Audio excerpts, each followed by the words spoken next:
Enough is enough.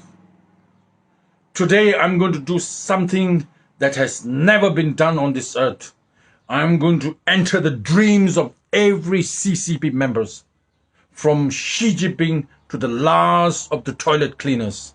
I'm going to make sure that they will have the worst of the worst dreams ever, and they will not get up from the beds tomorrow. I'm going to make sure that people of Hong Kong will rise. They will rise and restore democracy. They will rise and they will restore freedom, not only to themselves, but to the people of China, to Tibet, and to the Uyghurs. I'm going to make sure that China will not rise for the next 1,000 years. I'm going to make sure that China will crumble, crash, and drained to the hell. And this is my promise. I will make sure all this happens in the next few weeks.